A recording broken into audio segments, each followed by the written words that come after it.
Basic sign na nabaha na ang isang kotse.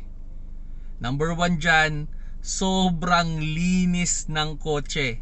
Hanggang sa ilalim ng carpet, sobrang linis.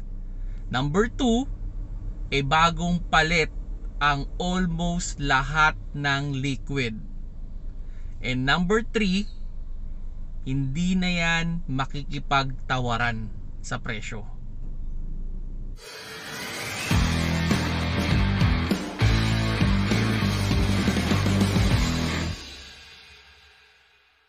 Hello mga paps, I'm Kuya Shane at may na-receive lang akong question at ang related to sa baha o flood na kotse at nagbigay daw ako ng tips naman or idea kung paano ma-determine kung nabaha ang isang kotse. Well, may mga seller naman na dinideclare nila na nabaha yung sasakyan and alam naman nila na mas mababa yung presyo nun. Syempre, meron ding mga nabaha na hindi naman nila i-declare. Pero syempre, aayusin nila yan. Isa sa mga nabasa ko dyan is yung check daw yung seatbelt, 'di ba? Kasi minsan din daw yung nakakalimutan, paano kung nilinis yun? Okay, pero yan, number 1 dyan is pag sobrang linis ng sasakyan or sobrang dumi or may bagong kalawang. Medyo pag hinalaan nyo na yan, no? Kumbaga kasi normally naman sa kotse, halimbawa ilalim ng carpet, it will accumulate some yung dumi talaga. And pag napansin mo na ba't sobrang linis yata nito or sobrang bango yata ng carpet, medyo hindi normal doon sa kilometers niya. Medyo magduda na kayo doon. Okay? And number 2, pag napalitan yung lahat ng liquid. Like for example, ang normal kasi na yung sinasabi natin talagang totally PMS is every 40,000 kilometers. Ito yung time na pinapalitan yung lahat ng liquid, pero depende to sa standard ng may-ari, ano? Pero normally 40,000 kilometers pinapalitan yung mga liquid. Now, kung ang bibili mong kotse is around 20,000 o 25,000 kilometers at napansin mo na bago ang transmission oil, bago ang brake fluid, bago ang coolant, okay?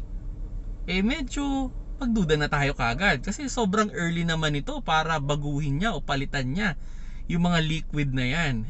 Kung nabaha yan, normal kasi napapalitan talaga lahat yan.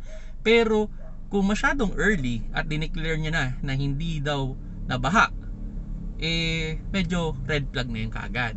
And yung number 3, kung hindi makikipagtawaran. Like for example, nag-set sila ng price, tumawad ka, ibinigay agad, medyo red flag na rin yung kaagad, no?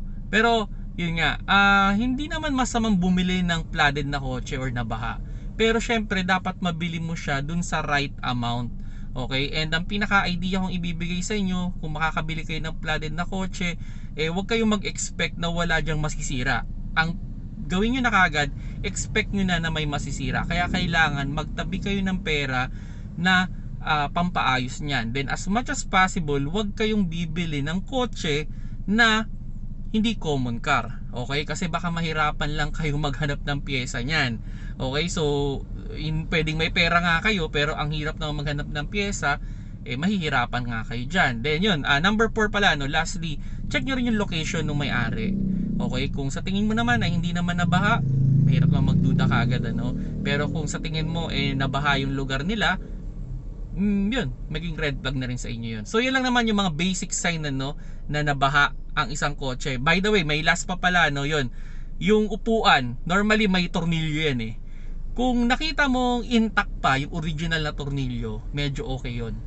Pero pag napansin mo nakakalas lang, yun, medyo red flag na rin yan. At yung mga dashboard natin, kung hindi pa yan napapalinis ng aircon, yung backlash dashboard, at nakita mo na parang hindi na ganun ka-intact lahat, medyo red flag na rin yun. So yun mga paps, no, sana nagustuhan nyo yung video at you can share this video especially sa mga bibili ng kotse ngayon na second hand na nagdududa kung flooded ba yung kotse yung nabili nila. Salamat sa panonood, keep safe mga paps.